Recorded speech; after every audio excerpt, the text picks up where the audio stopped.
오늘은 14장 합니다. 사도행전. 지난 시간에는 안디옥 교회에서 바나바와 사울이 1차 전도 여행을 시작한 얘기를 했죠. 특히 그 중점이 뭐냐면 비시디아 안디옥에서 사도 바울이 이제 첫 번째 설교를 했죠. 그래서 이제 우리가 세 파트로 나눠서 살펴봤어요. 그래서 예수의 오심, 예수의 죽음과 부활 모두가 다 하나님이 이스라엘 백성들에게 말씀하셨던 예언의 성취 내용이었다, 이렇게 얘기했잖아요. 그리고 특히 그 부활에 관해서 굉장히 그 사도 바울이 신경을 썼죠. 그래서 구약을 인용하면서 거기서 이미 앞으로 오실 예수님은 영원히 다윗의 왕조를 다스릴 분이다. 그러니까 영원히 다스린다는 거니까 죽으실 분이 아니잖아요. 부활해서 영생을 누리셔야 그 약속이 성취되니까. 이제 결론 부분에 그래서 예수를 믿으면 죄가 이제 사해지고, 두 번째 중요하다 그랬어요. 율법으로는 우리가 이룰 수 없는 의로움을 예수를 믿음으로 말하면서 우리가 의로워질 수 있다. 그걸 우리가 이신칭의 교리라고 이제 얘기를 했어요. 대단히 중요한 교리죠. 그래서 예수를 믿어라. 그래서 믿지 않으면 하박국 1장 5절을 인용하면서 니들 혼난다, 심판받을 거야 라고 이제 얘기를 했다 그랬죠. 그래서 이제 그 지난 시간에도 좀 얘기를 했는데, 바울 그 설교에 이게 뭐가 중요하냐 하면 우리가 앞에서 공부한 베드로의 설교와 스데반의 설교와도 거의 유사하고 거의 일치하더라, 그런 얘기를 했잖아요. 그렇기 때문에 바울을 자꾸만 그 예수와 벽을 치고 예수가 전한 복음과 사도 바울이 전한 복음의 내용이 전혀 틀리다, 기독교의 시초는 예수님이 아니고 바울의 머릿속에서 나온 거다, 거기에 대해서도 많은 학설들이 존재하고 신학자들도 거기에 대해서 분석하고 여러 가지 책도 나오고 뭐 그런 내용들이 있다고 그래서 전혀 그렇지 않다고 제가 이제 말씀을 드린 거예요. 다시 한번 얘기하지만 사도행전은 성령 행전이라고 그랬어요. 성령 하나님이 모든 걸 주관해서 하시는 일이라고 얘기를 했잖아요. 그러니까 바울이 박해자 바울에서 기독교인이 된 것도 성령 하나님이 하신 일이고, 그가 또 안디옥 교회에서 전도 여행을 떠나게 된 것도 다 하나님이 하신 일이란 말이야. 그런데 그 성령 하나님은 하나님이시잖아요. 그 하나님이 바울을 다 그렇게 준비시켜서 일을 시키시는데 바울 입에서 예수님이 전하신 것과 틀린 말을 하고 다니게끔 하신다는 거는 그건 말이 안 되는 얘기예요. 그거는 얼핏 보기에는 좀 틀린 것 같더라도 사도 바울의 복음과 예수님의 복음은 똑같은 거다라는 쪽에 관심을 두고 연구도 해야지, 그걸 틀린 쪽에 관심을 두고 연구를 하면 그건 안 된다. 특히 또 하나 얘기하고 싶은 것은 그 사도 바울이 설파한 복음하고 예수님이 설파한 복음하고 조금 내용이 틀리다고 느낄 수는 있어요. 왜냐? 우리가 지난 시간에도 배웠지만 사도 바울은 예수님의 오심, 예수님의 죽음, 예수님의 부활을 중점적으로 설교를 하지 않았습니까? 이방인들에게. 근데 우리가 우리 복음서를 뭐 3개나 공부했잖아요. 요한복음, 마태복음, 누가복음. 거기서 보면 하나님 나라에 대해서 예수님은 주로 설교를 하셨잖아요. 그러니까 내용이 틀리다. 이거는 예수에 관한, 구원에 관한 얘기고 하나님 나라에 관한 얘기다. 그게 틀린 거라고 이렇게 얘기하는 사람들도 있다고 그러는데 그게 전혀 틀린 얘기라고 그랬죠. 본질은 같은데 관점의 차이가 있다고 우리 공부를 한 거예요. 그렇죠? 자, 그래서 이제 이번에는 지난 시간에 이어서 14장을 이제 공부하는데, 13장에서 어떻게 끝났냐 하면 설교에 대한 반응이 이제 2가지로 나왔다 그랬잖아요. 일부에서는 계속 이제 안식일날 이렇게 회당 같은 데 가서 좀 복음을 좀 전파해달라고 이제 이런 무리가 있는 반면에, 유대인들이 그냥 일부가 바울이 말한 것을 반박하고 비방하고 귀부인들과 신의 유력자들을 동원해가지고 바나바를 이제 비방하고 막 박해하고, 그래가지고 결국 거기서 나오게 되는 거죠. 그래가지고 어디로 갔다고 그랬어요? 이고니온으로 가거늘. 그 이제 다른 지역으로 이제 이동하게 되는 거예요. 그러면 이제 14장부터는 어떻게 돼? 다른 지역에서 이제 또 설교를 하는 그런 내용들이 기록되어 있는 거죠. 자, 그래서 우선 1절하고 7절 한 가닥으로 한번 나눠서 14장 봅시다. 그래서 여기서 만약 제목을 붙인다면 이고니온 지역에서의 선교 사역이다, 이렇게 붙여볼 수 있는 거예요. 그래서 이제 이동해가지고 지역이 바뀐 거예요. 한번 읽어볼게요. 7절까지. 이게 이고니온에서 두 사도가 함께 유대인의 회당에 들어가 말하니 유대와 헬라의 허다한 무리가 믿더라. 그러나 순종하지 아니하는 유대인들이 이방인의 마음을 선동하여 형제들에게 악감을 품게 하거늘 두 사도가 오래 있어 주를 힘입어 담대히 말하니 주께서 그들의 손으로 표적과 기사를 행하게 하여 주사 자기 은혜의 말씀을 증언하시니 그 시내의 무리가 나뉘어 유대인을 따르는 자도 있고 두 사도를 따르는 자도 있는지라. 이방인과 유대인과 그 관리들이 두 사도를 모욕하여 돌로 치려고 달려드니 그들이 알고 도망하여 루가오니아의 두 성 루스드라와 더베와 그 근방으로 가서 거기서 복음을 전하니라. 야, 또 이고니온에서 복음을 전파하다 또 쫓겨나네. 근데 여기서 크게 뭐 내용은 모르시는 건 없죠. 근데 이제 3절 한번 볼게요. 3절에 여러분들이 또 이걸로 좀 이상하다 이렇게 느끼시는 게 이제 두 사도가라는 말이 나오죠. 두 사람이 누구야? 바나바하고 바울이죠. 근데 두 사도라고 표시를 하네. 누가가 쓴 거잖아요, 사도행전이. 바울은 뭐 사도라고 치고 바나바는 사도가 아니잖아요. 이상하다. 뭐 이렇게 생각할 수 있잖아요, 그렇죠? 사도는 오리지널은 12명밖에 없죠, 그렇죠? 사도는 12명밖에 없어요. 그래서 가룟 유다가 죽고 11명인데 또 마띠아를 주거로 뽑아가지고 12명 딱 채워놨잖아. 그 사도가 아닌데도 불구하고 사도행전에 사도로 돼 있잖아요. 그럼 왜 이렇게 사도로 누가는 두 사람을 기록했을까?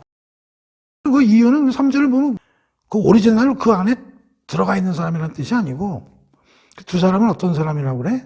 주를 힘입어 담대히 말하니 주께서 그들의 손으로 표적과 기사를 행하게 하여 주사 자기 은혜의 말씀을 증언하시니. 그러니까 여기 주는 예수님이지. 예수님이 그들에게 표적과 기사를 행하게 지금 일을 하시고 계시다는 거잖아요. 그렇지? 그리고 그들을 통해서 은혜의 말씀, 예수님이 자기의 은혜의 말씀을 증언을 시키고 있다는 거죠. 그러니까 누가는 이렇게 생각하, 이 두 사들이 지금 어떤 사명을 가지고 일을 하면은 예수님의 일을 하고 계시는데 예수님이 하시고 싶은 말씀을 이들을 통해서 전하게 하는 일을 하고 있다고 그렇게 표현한 거 아니에요? 그러니까 이 두 사람은 예수님의 합법적인 증인의 사명과 일을 하고 있다는 의미에서 두 사도라고 표시를 했다. 이제 그렇게 이해를 하면 돼요. 이게 뭐 12사도하고 뭐 맞느냐 틀리냐 그렇게까지 깊이 있게 고민하지 말고 누가는 사도행전을 쓰면서 이 두 사람이 예수님에 대해서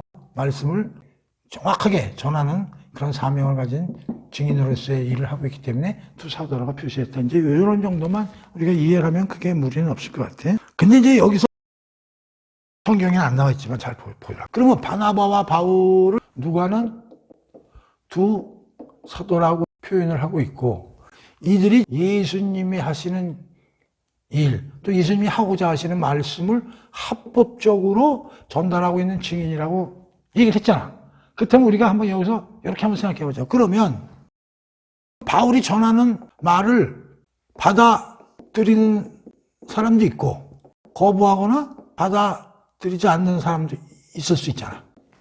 그런데 사도 바울이 말하는 걸 들어드리는 사람은 예수를 영접하는 사람이 되는 거고 사도 바울이나 바나바가 말하는 것을 받아들이지 않는 사람은 예수를 거부하는 사람이 되는 거란 말이야. 이게 중요하다고, 이게. 그러니까 이 3절에서 얘기하는 거에 의미를 좀 더 깊이 들어가면 이게 중요한 거예요, 이게. 그러니까 바울이나 바나바가 얘기하는 거를 거부하고 듣기 싫어하는 사람은 그걸로 끝나는 게 아니라 예수를 거부하는 사람이라는 뜻이 되는 것이고. 내가 왜 이걸 이렇게 강조를 하냐면 내가 조금 전에도 얘기했지만 바울에 대해서 예수와 자꾸만 이거 금을 긋고 바울은 예수를 만나지도 못하고 바울을 예수하고 만나지 못한 걸 내가 자꾸만 예수님의 그 가방모찌를 안 했다. 자꾸만 이렇게 하니까 어떤 사람이 가방모찌가 뭐예요? 자꾸만 묻는 사람이 있는데 그것은 예수님이 살아생전에 공생애간에 같이 숙식으로 같이 따라다니는 사람이 아니다. 그런 뜻이니까 그걸 좀 오해하지 마시고요. 그러니까 바울은 예수님을 쫓아다니지 않았어요. 자꾸 벽을 치는 거야. 예수님이 하신 복음과 바울이 전한 복음이 틀리고 기독교는 예수님이 베이스가 되는 게 아니고 바울이 자기의 개인적인 사상과 철학으로 만들어진 거로 자꾸만 이렇게 얘기하는 사람들이 있다고 조금 전에 얘기를 했잖아요. 자, 이걸 보십시오. 그러면 이 14장 3절이 얼마나 중요한 개념인가를 내가 다시 한번 여기서 내가 얘기하고 싶어서 그런 거예요. 자, 뭐라 그랬어요? 누가가 이 두 사람을 사도라고 그러고 그들은 여기서 하나님의 은혜의 말씀을 증언하는 하는 사람이라고 그렇고 예수님은 그들을 통해서 표적과 기사를 행하게 하고 그들의 입을 통해서 당신의 은혜의 말씀을 증언하게 하신다 그랬잖아요. 그러면 바울과 바나바가 얘기하는 거는 모두 예수님이 하시고자 하는 걸 대해서 하고 있다고 얘기하는데 그거를 안 믿는 놈은 어떻게 된 거야? 그럼 예수님을 거부하는 거지. 내가 이걸 얘기하고 싶어서 이번 시간 앞에 그렇게 얘기를 한 거예요. 절대 그 예수님과 바울로 갈라놓으려는 작업을 하는 사람은 신학다가 됐건 신학 박사가 됐건 그 사람은 뭐예요? 예수를 영접하지 않는 사람, 크리스천이 아니에요. 그 사람은. 책 많아요, 이런 책들이. 저는 이런 책들 보면은 읽어보긴 하는데 버려버립니다. 그 사람들은 크리스천이 아니에요. 사탄이라고, 사탄. 14장 3절이 굉장히 중요한 의미를 가지고 있다. 자, 그래 놓고서 이제 또 거기서 이제 복음을 전했는데 어떻게 돼요? 또 두 부류로 나뉘는 거야. 항상 얘기하지만 복음이 들어가면 두 패거리로 나뉘는 거예요. 예스 패거리와 노 패거리로. 왜 그랬어요? 하나님과 예수님이 열심히 일하시면 사탄도 열심히 일한다고 그랬잖아요. 그래서 그런 거예요. 자, 그래서 1절에서 7절까지 뭐 크게 어려운 건 없는데 3절 조금 더 깊이 있게 생각을 해보자 그런 얘기예요. 자, 그래서 이제 이고디온에서 표적과 기사를 행하고 복음을 전파하다가 다른 지역으로 또 밀려가죠.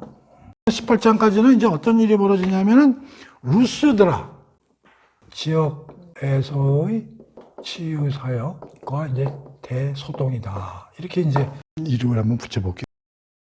봅시다. 6절 봅시다. 그들이 알고 도망하여 루가오니아의 두 성 루스드라와 더베와 그 근방으로 가서 거기서 복음을 전하니라.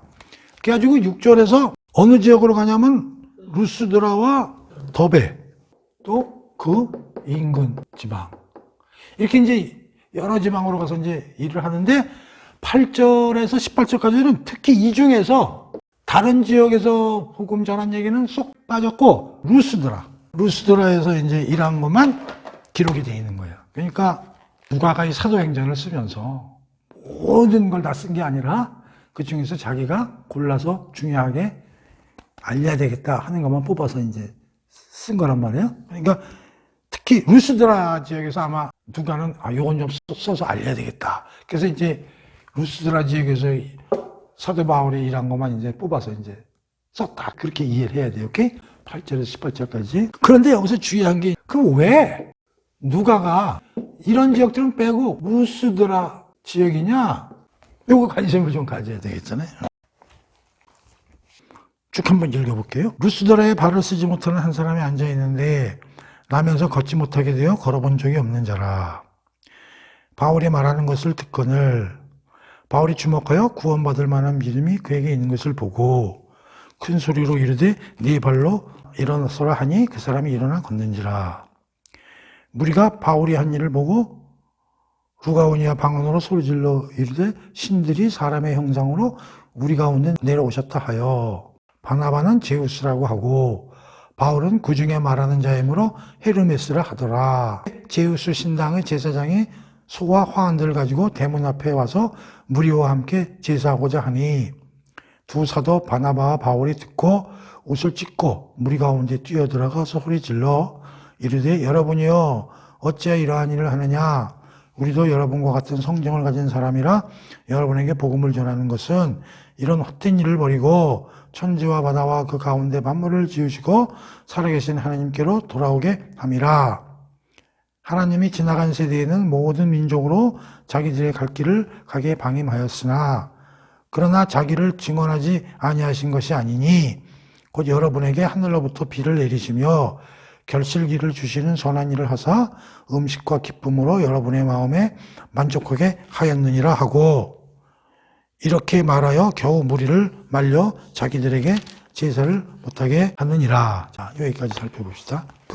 좀 뭘 느껴요? 누가가 왜 더베 지역 그 인근 지방에서 사역한 건 안 쓰고 왜 루스드라에서 일한 것만 썼을까? 뭐 같아요? 퀴즈. 야, 요거 찾아내는 사람 있으면 내가 맛있는 거 사주고 싶은데 아마 찾아내는 사람이 거의 없을 겁니다. 잘 보세요. 이 지역의 특성이에요. 이 지역의 특성이 뭐냐면 하나님을 전혀 모르는 이방인 원주민들에 대한 사울의 복음 사역이라는 거예요. 그럼 우리가 어떻게 알 수 있냐면은 11절 후반부에 보면은 그 전에 뭘 했냐면은 바울이 치유 사역을 한 거예요. 보시죠. 발을 쓰지 못하는 한 사람이 앉아있는데 나면서부터 걷지 못하게 되어 걸어본 적이 없는 자. 그러니까 태생서부터 이렇게 걷지 못하는 사람을 베드로가 치유를 했다는 거예요. 믿음이 있음이 그에게 있음을 보고 그가 뭐 하나님을 뭐 알고 예수님을 알고 그러진 않았을 것 같아. 여기서 믿음이라는 건 뭐냐, 뭔가 초자연적인 존재가 있을 것 같고 뭐 그런 거에 대한 이제 그냥 갈망이 있고 이제 이런 사람이라 이 친구가 한번 복음을 전파하면은 쏙 받아들일 것 같은 그런 느낌이 있었다는 거지. 꼭 여기서 믿음이 있다고 해서 뭐 예수님을 알고 하나님을 알고 그런 뜻은 아니란 말이에요. 그러면서 큰 소리로 일어나서 한번 걸어봐라. 이제 걷고 이제 이런 일을 한 거지. 그게 굉장히 놀라운 일 아닙니까? 이 기적 아닙니까? 표적이죠. 이제 그런 걸 보니까 여러 사람이 보고 와 소리 질러가지고 뭐냐면 신들이 사람의 형상을 우리 자 그러니까 이 표적을 보고 이들의 반응이 재밌어. 바울 보고 신이래. 인간의 모양을 입고 이 세상에 내려온 신적인 사람들이다. 그러면서 바나바는 제우스 신이라고 비교하고 사울은 헤르메스. 그러면서 무슨 짓을 하냐면 13 보세요. 이 사람들이 제우스의 그 모시는 그 신당이 크게 있는데 거기에 이제 그 제사장이 있는 거야. 거기 가서 얘기하니까 이 사람들이 소와 화환들을 가지고 대문 앞에 와서 무리와 함께 제사하고자 하니. 그러니까 이들을 신적인 존재로 생각하고 이들에게 뭘 갖다가 뇌물을 바쳐야 되잖아. 그러니까 소, 화환 뭐 이런 걸 가지고 바치고 제사를 지내고 이제 절을 하고자 막 이랬다는 거 아니야. 그랬더니 14절에 바나바와 바울이 듣고 옷을 찢고 무리 가운데 뛰쳐 들어가서 소리 질러서 왜 이러세요? 우리 신 아니에요? 막 이리 말렸다는 거 아니야. 이걸 미루어 봐서 이들은 하나님을 전혀 몰라. 그러니까 이 사람들은 어떤 사람들이냐면 우상, 신적인 존재를 이제 믿는 사람들이야. 헬라적인 그 신을 많이 믿는 사람들 같아. 이 우리 제우스 신은 찾아보니 그리스 신인데 이게 신 중에 신이거든요, 제우스 신. 신과 인간 세계에 있는 사람들이 아버지. 이 헤르메스는 제우스의 아들. 일컬어지는 이제 제우스와 헤르메스를 이제 신으로 이제 그들을 지칭하고 있었다는 거지. 그러니까 이들은 하나님을 아는 게 아니라 이런 것들을 아는 거지. 자, 그러면 중요한 건 뭐냐? 그럼 이들을 대상으로 바나바와 사울은 어떻게 대처했을까? 이게 궁금한 거잖아, 이게. 그걸 좀 살펴보자는 거죠. 지금까지 비시디아 안디옥에서 바울은 그들을 향해서 뭘 했어요? 예수가 어떤 분이고, 예수가 다윗의 언약으로 오신 분이고 예수님의 죽음은 모든 성경에 응하게 하기 위해서 돌아가시고 부활은 시편, 이사야서 다양한 곳에서 미리 예시가 되고 예언돼서 살아나는 사람이라고 그 얘기를 했잖아. 그러면 지금까지 바울은 뭘 기초로 설교를 했고 복음을 전파했어요? 구약이죠. 자, 그런데 이 루스드라 지역은 하나님 구약 성경 몰라 이네들이 아무것도 모른다고. 그럼 지금까지 설교 방식으로 얘기가 안 되는 거 아니야. 그래서 여기서 뭐라고 얘기를 하면 짧은 구절이지만 15절에서 해서 17절을 통해서 우리가 바울이 대처하고 설명한 것을 알 수가 있는 거예요. 보자고. 뭐라고 그랬나? 여기서 옷을 찢다는 얘기는 강조용법이죠. 나 신 아니야. 이런 짓 하지 마. 이렇게 얘기하는 거죠. 15절 봅시다. 이르되 여러분이요. 어찌하여 이러한 일을 하느냐? 왜들 이러셔? 왜 손은 왜 갖고 오고 왜 나한테 절은 하고 그러는 거요? 우리도 여러분과 같은 성정을 지닌 사람이야. 우리 신 아니에요. 우리 인간이에요. 여러분에게 복음을 전하는 것은 여러분에게 복음을 전하는 것은 여기 복음이라는 말을 썼어요. 그러면서 쭉 나오는 거야. 사도 바울이 여기서 복음을 전하는 목적이 뭐냐면 크게 우선 제사나 절을 못하게 막는 거야. 우선 이게 첫 번째야. 옷을 찢고 이런 짓 하지 말라고 그런 거야. 두 번째는 제우스나 이거 아니라니까. 이거 아니고 살아계신 하나님을 믿게 하는 게 목적이 되는 거야. 자, 그러면 그 방법으로 어떤 일을 했느냐 한번 보자고. 15절 보세요. 이런 헛된 일을 버리고. 자, 이런 헛된 일을 버리고. 헛된 일이라는 건 앞에서 지네들이 한 일 아니야. 뭐 제우스시니요, 뭐 헤르메스시니요, 와서 뭐 절하려고 그러고. 이런 일을, 그거 아니야. 니들 뭐 잘못하고 있구만. 그거 버려야 돼. 그 얘기잖아요. 그러면서 뭐라고 그래요? 천지와 바다와 그 가운데 만물을 지으시고 살아계신 하나님께로 돌아오게 함이라. 야, 이게 짧은 구절이잖아요. 살아계신 하나님께로 돌아오라. 제우스나 헤르메스 신 믿는 데서 어디로 방향을 바꾸라는 거야. 살아계신 하나님으로 바꾸라는 거 아니야. 그러면서 살아계신 하나님을 어떻게 표현해? 천지와 바다와 그 가운데 만물을 지으시고 또 우주 만물의 창조자이며 섭리하시고 계신 하나님에게로 방향을 바꿔야 돼. 이 얘기를 하는, 야, 이게 어마어마한 얘기라니까요. 요 얘기를 하고 나서 16절에 가지고 이제 무슨 얘기를 하냐면은 하나님이 지나간 세대에는 모르는 민족으로 자기 갈 길을 가게 방임하셨으나. 지나간 세대란 말이 나오죠. 지나간 세대가 있으면 또 어떤 세대가 있는 거예요? 바울이 살아있을 때 그때 현재 시대 아니야. 바울 시대 아니야. 그걸 다시 말하면 새 시대야. 이게 무슨 얘기냐면 지나간 세대는 예수님이 오시기 전이야. 여기는 예수님이 오시고 죽고 부활하신 이후 시대. 그 나누는 기점은 누구냐면 예수가 오셨냐 안 오셨냐 그런 얘기야. 그런데 여기서 뭐라 그러냐면 지나간 시대. 예수님이 오시기 전에는 모든 민족들로 자기들의 길들을 가게 하나님이 어떻게 하셨다고? 방임하셨다는 게. 아니 니들 아무렇게나 생활하고 내버려 뒀다는. 그러면 거꾸로 이 시대에는 어떻게 돼? 여기서 방임하셨으니까 이때는 방임을 안 하셨겠지.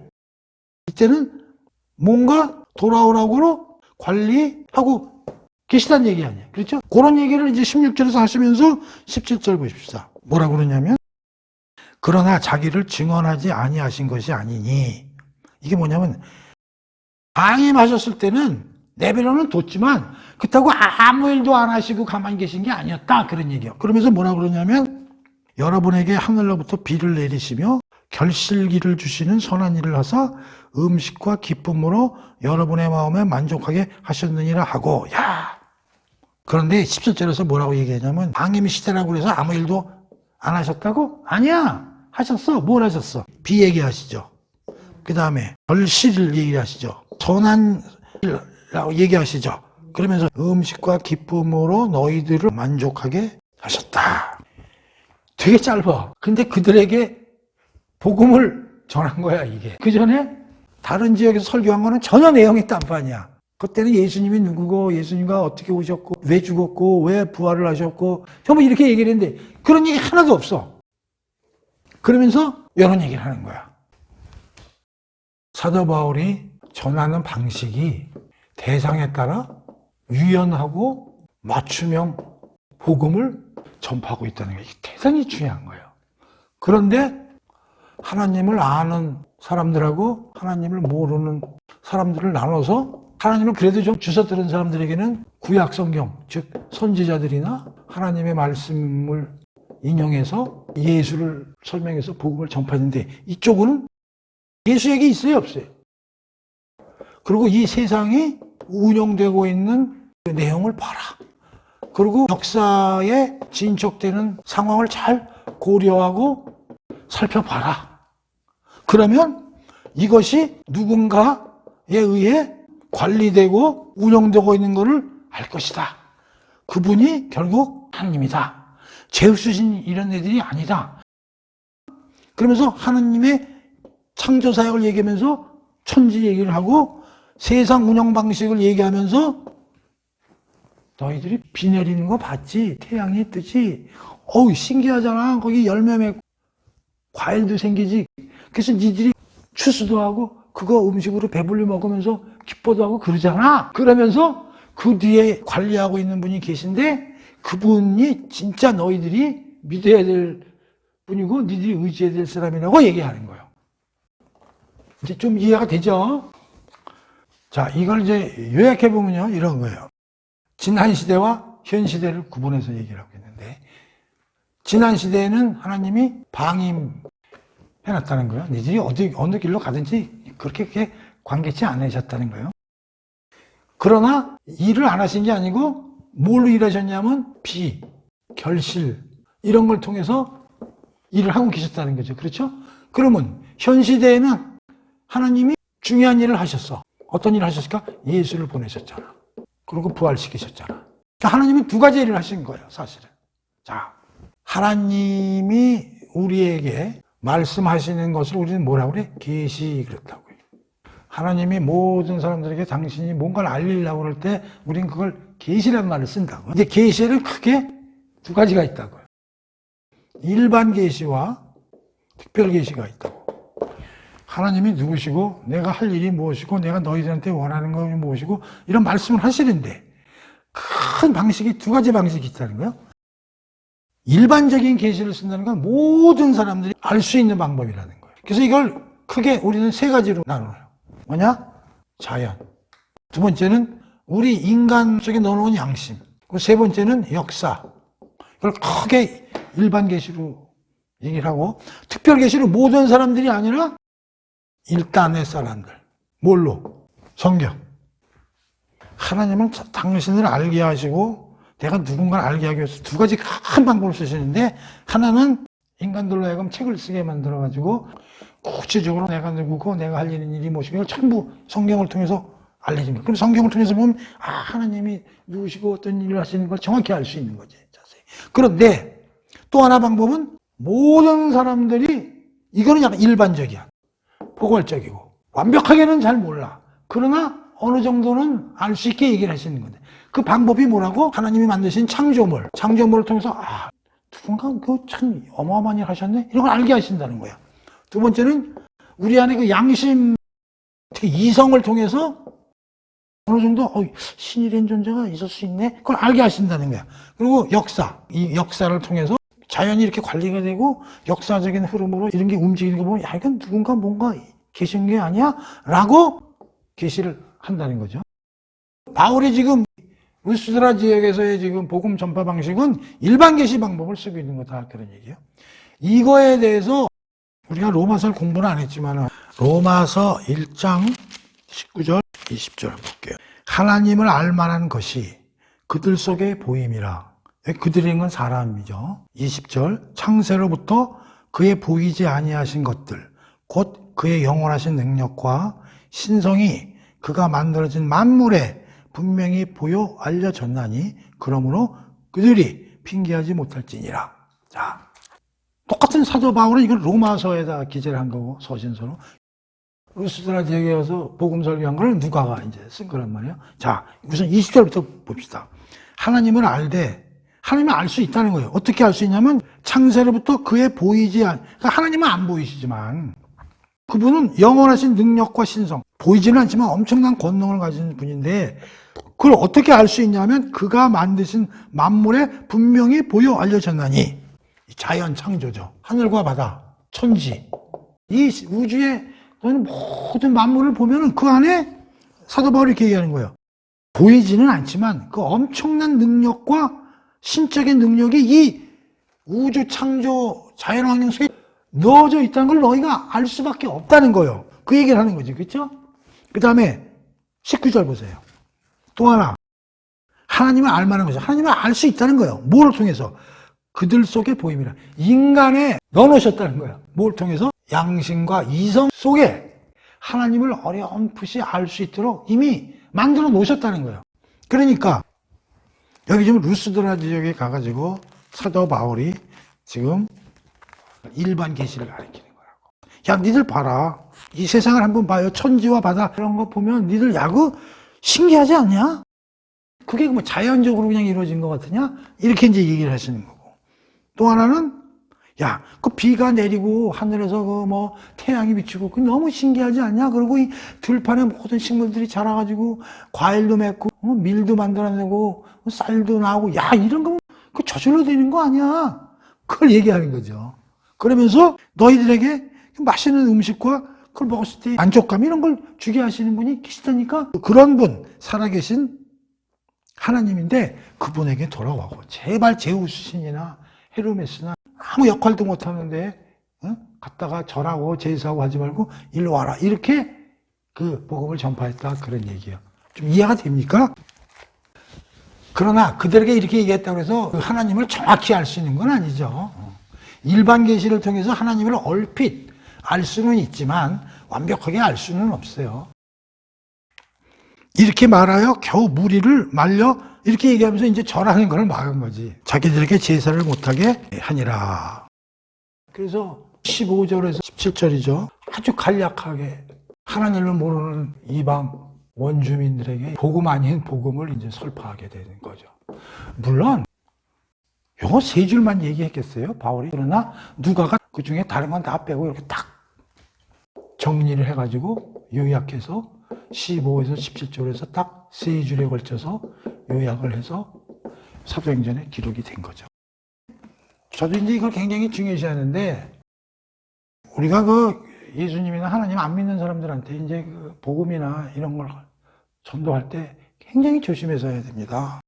전도 방식이 굉장히 중요하다. 그러니까 대상에 따라 달리 얘기하려고 그러면 내가 굉장히 많이 알아야 돼, 내가. 전도하는 사람이 굉장히 박식해야 된다고. 성경에 대해서 뿐만이 아니라고 특히 하나님에 대해서 박식해야 된단 말이에요. 그리고 하나님을 믿지 않는 사람들이 무슨 생각하는지, 그 사람들이 뭐에 의지하고 있는지 그걸 정확히 파악을 해야 돼. 그래야 전도가 제대로 되는 거라고. 이걸 우리 잘 안 해요. 교회에서 잘 안 가르치고요. 그냥 하나님만 뒤집다 얘기하면 되는 줄 아는데 전혀 그렇지 않습니다. 그래서 저는 특히 주일날 교회에서 설교할 때도 대상을 구분해야 된다고 생각하는 사람이에요. 특히 대형 교회 같은데 뭐 5부 예배, 6부 예배까지 막 하고 있는데 그럼 왜 그렇게 하는 거예요? 사람들 편한 시간에 오라고 그래서 그렇게 나눠서 하는데 그렇게 하면 안 돼요. 초신자, 그 다음에 신자들의 성숙도에 따라서 달리 그 시간을 정하고 거기에 따라서 설교 내용이 달라져야 된다고 항상 내가 주장하는 거거든요. 사도 바울이 달라야지 않습니까? 복음 전파를. 그런 게 성경에 써 있는데 왜 교회에서는 왜 그렇게 안 하냐 말이에요. 자, 두 번째, 신도들도 복음 전파할 때 좀 공부 좀 하고 하라고. 공부 좀 하고. 하나도 모르면서 남을 무슨 그냥 모가지에다 밧줄 매가지고 그냥 새신자 날 그냥 끌고 와가지고 목사님한테 나 체면 좀 살려줘. 야, 내가 오늘 맛있는 거 사줄 테니까 오늘 우리 교회 한번 좀 와주라. 그렇게 하고 끌고 이런단 말이에요. 좀 알고. 성경도 제대로 알고 하나님에 대해서 제대로 알고. 저 사람은 어떤 걸 의지하고 사는 건지, 완전 무신론자인지 뭐 불교신자인지 이슬람을 믿는 사람인지 뭐 좀 알고 거기에 대해서 유효적절하게 복음도 전파하고 해야지. 그냥 무대뽀로 해가지고 되겠냐 이런 얘기. 우리가 이거 지금 캐칭하자는 거거든요.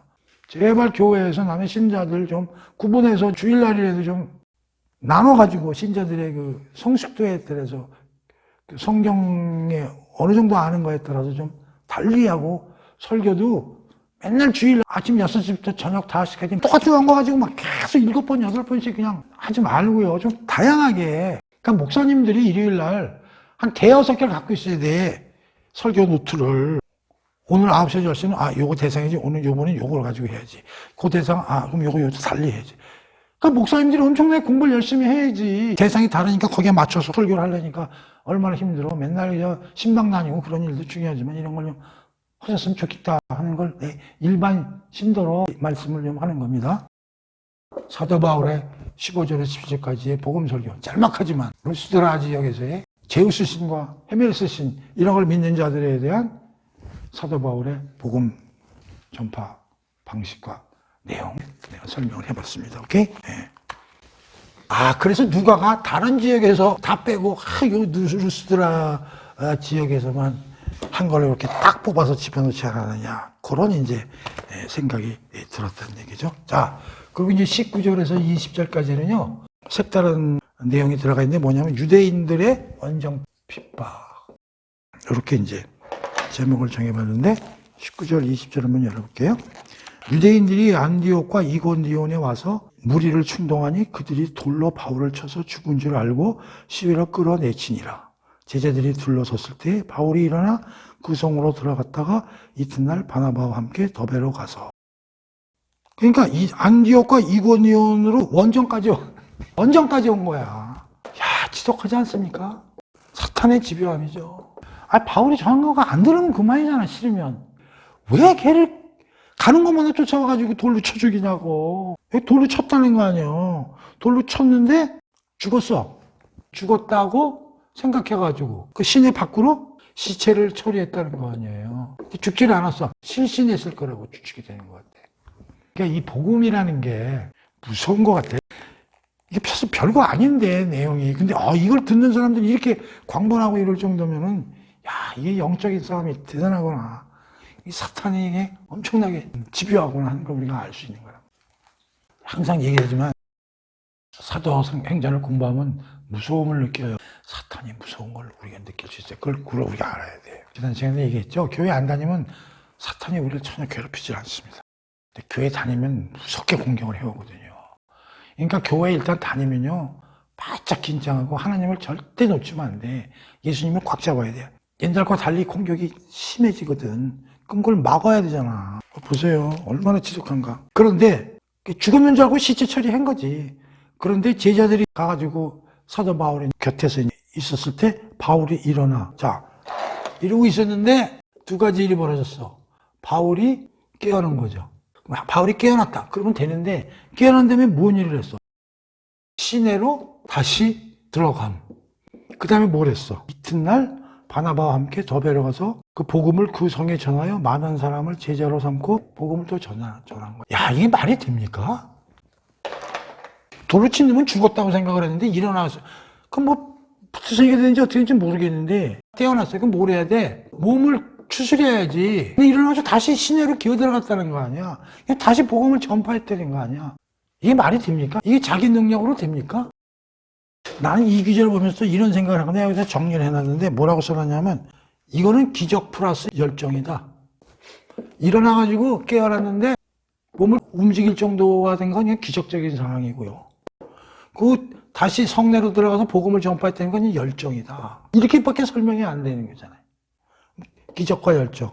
그럼 이런 기적과 열정의 뒤에는 누가 있는 거야? 성령 하나님이 계시는 거지. 그렇게밖에 설명이 안 돼. 사도 바울이 무슨 능력이 있어 자기가 그렇게 조맞고 일어나가지고 깨어나가지고 크게 몸에 큰 무리도 없이 다시 성으로 들어가가지고 복음을 전파합니까? 기적은 하나님이 일으키신 거고 또 복음을 전파해야만 되는 열정이 있었던 거지.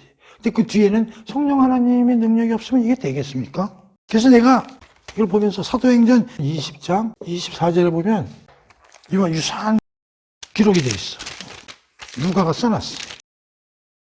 내가라는 건 사도 바울이죠. 내가 달려갈 길과 주 예수께 받은 사명, 곧 하나님의 은혜의 복음을 증언하는 일을 마치려 하면은 나의 생명조차 조금 더 귀한 것으로 여기지 아니하노라. 자, 그러니까 사도 바울은 어떻게 하고 지금 살고 있냐면 자기 목숨보다 더 귀중한 게 복음 전하는 거라 이런 얘기잖아요. 이게 열정이죠.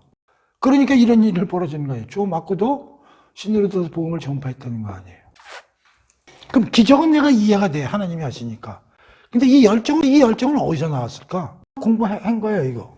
담에색에서 예수님을 만났잖아. 예수님 뭐라 그랬어? 사울아, 1. 왜 나를 받게 해? 2. 사울이, 주님 누구세요? 나? 니들 때려 죽인 나사렛 예수야. 여기서 어떻게 했다고? 완전히 사울은 샥이 왔다고 그랬죠. 자기가 가마리엘 선생님한테 배운 모든 유대 신학이 완전히 부서져 버리면서 사도 바울이 나이가 몇 살인지는 잘 모르겠는데 수십 년간에 걸쳐서 배운 모든 지식과 그 덩어리가 완전히 깨져버리는 예수님의 이 두 마디 다시 깨어나는 새로 사람이 돼버리는 그게 바로 이 열정의 뒤에 숨어 있는 거죠. 물론 다 성령 하나님이 하신 일이지만 오케이? 그래서 사도 바울은 돌에 맞아서 실신해서 다시 일어나가지고 그냥 성내에 들어가서 그냥 복음을 전파했다. 이렇게 그냥 읽고 흘러갈 수도 있지만 또 이걸 천천히 생각을 해보면서 이런 생각을 이제 하게 되는 거예요. 그러니까 우리도 이런 열정을 가져야 되잖아요, 열정. 그래서 안디옥 교인들 같이 우리도 그리스도인으로 불려야 되잖아요. 예수에 미친 사람들. 그렇죠? 그렇지 않으면 이게 전도를 못해요. 우리가 무슨 다른 사람 전도하는 게 쉽게 됩니까? 공부도 열심히 해야 되고 그 사람의 지적 수준도 파악해야 되고 그 사람이 뭐에 의존해서 사는 것도 정확히 캐칭을 해야 찬스를 잡아가지고 복음을 전파하지 않습니까? 그래서 나도 지금 누구를 이렇게 보면은 잘 봐요. 그래서 아무 때나 예수님 얘기 안 합니다. 찬스를 우선 보고 그다음에 제가 지금 무슨 생각을 하고 있는가 쟤는 지금 뭐에 의존하고 있는가 지금 어디에 갈망이냐 이걸 잘 파악한 다음에 순간적으로 착 치고 들어가서 그 예수님 한번 믿어보지. 그런 걸 해야 된다고요. 그게 쉽습니까? 너무 어려운 거지. 나중에 그런 걸 열심히 하니까 여러분들 열심히 하시라 그런 얘기. 오케이? 그 다음에 이제 21절에서 23절까지요. 선교지의 재방문과 서역의 요약. 1차 선교 여행을 한 거에 대한 요약. 한번 읽어볼게요. 21절. 복음을 그 적에 전하여 많은 사람을 제자로 삼고 루스드로와 이고니온과 안디옥으로 돌아갔어. 이제 안디옥으로 다 돌아왔어. 돌아왔는데 코스가 어떻게 되냐면 루스드라, 이고디온, 안디옥. 그러니까 지금까지 갈 때 코스를 그대로 반복해가지고 돌아온 거예요. 그래서 재방문이라는 말을 쓴 거야. 제자들의 마음을 굳게 하여 이 믿음에 머물러 있으라 권하고 또 우리가 하나님 나라에 들어가려면 많은 환난을 겪어야 할 것이라고 하고. 자, 그러니까 갔던 코스를 역으로 다시 방문하고서 안디옥으로 오면서 어떤 일을 했냐면 두 가지 일을 했는데 여기 보면은 마음을 굳게 하여 믿음에 머물라. 믿음을 굳게 하라. 이런 공고를 하고 두 번째 하나님 나라에 들어가려면 혼란을 겪어야 한다고 제자들과 신도들에게 공고를 했다. 그런 얘기. 그래서 제목을 선교지를 재방문. 역순서죠? 이것도 상당히 의미가 있어요. 사도 바울의 그 전도 여행을 보면 쭉 갔다가 그 코스로 이렇게 돌아옵니다. 그러니까 반복을 한다는 거예요. 휙 갔다가 다른 길로 오는 게 아니라 갔던 길을 되돌아온다는 거예요. 역순이라는 게 굉장히 중요하다고. 역순이라는 건 다시 말하면 뭐냐? 또 한 번 굳게 다진단 말이에요. 이게 굉장히 중요한 거예요, 이게. 완전히 지금 이방 선교를 하는데 그 사람들이 뭐 믿음이 강해야 얼마나 가겠습니까? 그러니까 니들이 내 복음을 듣고 믿어서 신자가 된 건 너무 고맙고 기쁜 일이지만 그 믿음을 계속 굳게 하라. 왜? 사탄의 공격을 방어해야 되니까. 끝까지 그걸 유지해라. 그러면서 뭐라고 그래? 하나님 나라에 들어가기 위해서는 환란이 있어. 야, 이 말이 매우 중요하다. 믿음을 굳게 하는 것하고 환란을 이기는 것하고 연결이 된다는 거죠. 왜 두 가지를 권고를 했겠어요? 이게 다 이유가 있으니까. 환란을 이기질 못하면 믿음을 굳게 못 갖는 거잖아요. 그렇죠. 처음에는 믿었어요. 어떤 계기가 되는지 믿었어. 좋을 줄 알고 믿었어. 교회 가면은 돈 생기고 출세하고 로또 당첨되고 아파트 분양받는 줄 알고 갔어. 좋았어. 돈도 조금 모이고 주식을 샀는데 조금 돈도 되고.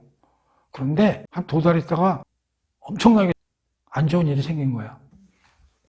그걸 환란이라고 생각해 봅시다. 환란과 믿음은 반비례야. 환란이 내려가면 믿음은 좋아지고 환란이 올라가면 믿음은 떨어지겠지. 그러니까 사도 바울이 뭐냐면 환란을 이겨내서 믿음을 공부해라. 그 얘기 뭐냐면 니들이 지금 믿고 있는데 환란이 만만치 않걸랑? 근데 여기 넘어가면 니들 믿음 끝난다. 그러니까 이게 잘 이겨야 된다. 그런 얘기요. 이 내용에 대해서는 우리 유튜브 이사야 맨 마지막 3개장에 걸쳐서 해놓은 게 있는데 그걸 잘 또 들어보셔야지 이걸 이해할 수가 있어요. 성경에서 혼란이라는 얘기가 나오면 훈련으로 바꿔 생각하라. 교회를 안 다니는 사람은 혼란은 혼란이야, 고난이고. 그런데 성경에 보면 혼란, 고난 이런 얘기 많이 나오는데 자, 오늘부터 하나님을 믿는 사람들은 혼란 얘기가 딱 나오는 순간에 훈련으로 싹 바꾸라고. 기독교인은 혼란이라는 단어를 훈련으로 바꾸라고. 우리 입장에서는 혼란이야. 근데 하나님 입장에서는 훈련이라니까. 하나님은 우리를 사랑하시잖아. 항상 얘기했지. 모든 그리스도인은 모든 나에게 일어나는 일을 내 수준에서, 세상적인 수준에서 생각하지 말고 하나님 입장에서 생각하라고. 하나님은 선한 분이시라고 얘기했어요. 선한 분이시 나한테 고난과 환난을 주셨어요. 난 그렇게 느껴요? 그럼 하나님이 아니지. 사탄이지. 그런 분 아니시잖아요. 나 사랑해서 교회도 다니게 하고 자녀를 삼으신 거 아니에요. 근데 내가 보기에 환난이야. 근데 하나님 입장에서 보면 교회 훈련이라니까 그렇게 생각하시라 이런 얘기요. 그러니까 환난을 무서워하지 말라는 얘기요. 아이고 공부시키시는구나. 인수분해까지 모르는데 방정식 풀라고 문제 내주시는 거구나. 그렇게 생각하시라는 거라니까. 고마운 거지. 우리를 더 그리스도의 정상한 분량으로 우리를 끌고 가시겠다는 거 아니에요. 하나님 백성으로서 성숙되게 훈련시키시겠다는 거 아니에요. 강팀을 보내주시는 거 아니에요. 걔하고 한번 붙어서 싸워봐. 너 월드컵 나가려면 강팀하고 싸워봐야지. 하나님이 왜 환난을 주겠어요? 사랑하는 자녀들한테. 훈련이라니까 훈련. 그래서 제가 얘기하잖아요. 기독교인은 환난을 없애게 해주십시오라는 기도를 하면 안 된다고. 환란을 이기게 해주세요라는 기도를 해야 된단 말이에요. 브라질 팀 힘들어요. 우리 제발 브라질 팀하고 시합하게 해주지 마세요라고 기도를 하는 게 아니라 브라질 팀이 와서 우리가 실력이 없더라도 이길 수 있는 힘을 주세요라고 기도를 해야 된다고 내가 몇 번 얘기하죠. 환란은 훈련이란 말이에요. 훈련은 강하게 해야 되죠. 지죠. 또 졌어. 돈에 지고 세파에 지고 또 일어나서 또 이기고 또 이기고 그러다 보면 어떤 문제? 야 와라 와. 아이, 죽음? 아이 와. 죽는 거? 야 저승사자 와봐. 그래 나하고 한번 싸워보자. 나하고 놀자. 이렇게 된다니까. 돈이 힘들어? 아, 내가 지금까지도 버티고 살았는데 그거 내가 이렇게 된다니까요. 시즌되니까요. 너희들이 하나님 나라에 들어간다는 얘기는 하나님 나라의 백성이 되고 그걸 유지하기 위해서 이제 너희들은 초보자들 아니냐. 이방인으로 이제 처음 전도를 듣고 하나님의 백성이 되는 놈들인데 환란이 계속 와. 사탄이 가만두지 않으니까 그거 이겨내야 돼. 다시 말하면 그래서 믿음을 굳게 다져나가야 돼. 그 얘기를 하는 거예요. 여기 쓰러지면 믿음도 개떡이 아무것도 안 된다니까 이렇게 되는 거죠. 그 다음에 이제 23절에 보면 뭐냐면 각 교회의 장로들을 택하여 금식 기도하며 그들이 주께 믿는 그들을 위탁하고. 자, 23절에서 처음 교회에 장로를 세운다는 얘기가 나옵니다. 그러니까 사도 바울은 그 복음만 전파하는 게 아니라 계속 재방문을 통해서 다져주고 특히 또 장로나 선지자나 이런 사람들을 계속 세워서 그들이 그 교회에 주축하는 사람들이 되도록 열심히 그런 일도 했다는 거죠. 그럼 장로들이 하는 일이 뭐예요? 뭐 두 가지가 있을 수 있어요. 제일 큰 거는 복음을 가르치는 일입니다. 그 다음에 이제 행정이나 이런 것도 교회도 하나의 커뮤니티니까 이런 걸 이제 하도록 장로들을 세웠다는 거죠. 그래서 우리가 느끼는 게 뭐야? 1. 재방문해서 다졌다. 2. 그들에게 권고를 했다. 믿음을 굳게 가져라. 훈련을 이겨내라. 3. 장로들을 택하여 그들로 하여금 교회를 잘 운영되도록 기초를 닦도록 했다. 이게 이제 사도 바울이 한 얘기다. 그런 얘기죠. 자, 그 다음에 이제 24절부터는 선교에 대해서 이제 돌아와가지고 그동안에 있었던 일을 이제 신도들에게 보고하는 그런 내용이 되겠습니다. 24절에서 28절까지 제1차 선교한 거에 대한 이제 보고. 안디옥 교회 신자들에게 이제 보고를 하는 그런 내용들이 담겨져 있어요. 한번 볼게요. 비시디아 가운데로 지나서 밤빌리아에 이르러 말씀을 버가에서 전하고 이탈리아로 내려가서 거기서 배 타고 안디옥에 이르니. 자, 완전히 그 앞으로 갔던 코스를 그대로 내려오죠. 안디옥까지 이제 다시 온 거예요. 이곳은 두 사도가 이룬 그 일을 위하여 전에 하나님의 은혜에 부탁하신 곳이라. 그들이 이르러 교회를 모아 하나님의 함께 행하신 모든 일과 이방인들에게 믿음의 문을 여신 것을 보고하고 제자들과 함께 오니라. 27절, 이것도 재밌어. 이들이 선교여행 가가지고 고생했어요, 안 했어요? 고생했죠. 맨날 도망다니고 비방당하고 특히 조금 전에 어떻게 됐어요? 돌로 맞아가지고 실신이지. 실신 내쫓기고 그랬잖아. 그래 고생했는데도 불구하고 여기 20절에 와가지고 뭐라고 그래? 하나님이 함께 행하신 모든. 야, 자기들 자랑 안 하잖아요. 하나님이 하신 일이라고 그러잖아요. 교인이 많이 증가하고 하나님의 말씀이 확장되고 그런 일이 벌어졌잖아. 그런데 그걸 자기들의 노력이라는 얘기를 하나도 안 하고 하나님이 하신 일이라고 그러잖아. 하나님이 행하신 모든 일. 하나님이 이방인에게 믿음의 문을 열어주셔서 교회가 커졌고 하나님의 말씀이 흥왕되더라. 이렇게 얘기하는 거예요. 자기들 얘기는 하나도 안 해. 자기들 고생한 얘기. 그렇게 해서 이제 보고를 했다는 얘기죠. 그리고 제자들과 함께 오래 머무니라. 자, 그렇게 해서 14장까지는 오늘 공부를 했는데, 그래서 13장하고 14장이 뭐예요? 제1차 선교 여행이 이제 마무리된 거예요. 오케이? 그러면서 어떻게 끝을 맺냐면은 함께 머무니라. 그래서 오늘은 14장까지 이제 1차 여행이 마무리됐거든요. 1차 선교 여행이 마무리됐는데, 요약해보면 가장 중요한 거는 제가 볼 때 비시니아 안디옥에서 바울의 1차 설교, 그게 좀 중요한 것 같고요. 그 다음에 루시디아에 와가지고 전혀 하나님을 모르는 사람에게 바울이 복음을 전한 그 방법, 그 두 개를 중점으로 해서 좀 공부를 좀 많이 해주시고, 특히 믿음과 환란과의 관계, 그거에 대해서 그 환란을 반드시 우리가 그 훈련으로 좀 바꿔서 이해하면 좋겠다 하는 그런 거 팁을 좀 드리니까 유튜브 보시는 분들이 잘 좀 묵상하셔가지고 실천해 주시기 바랍니다. 자, 오늘 공부는 여기서 끝내도록 하겠습니다.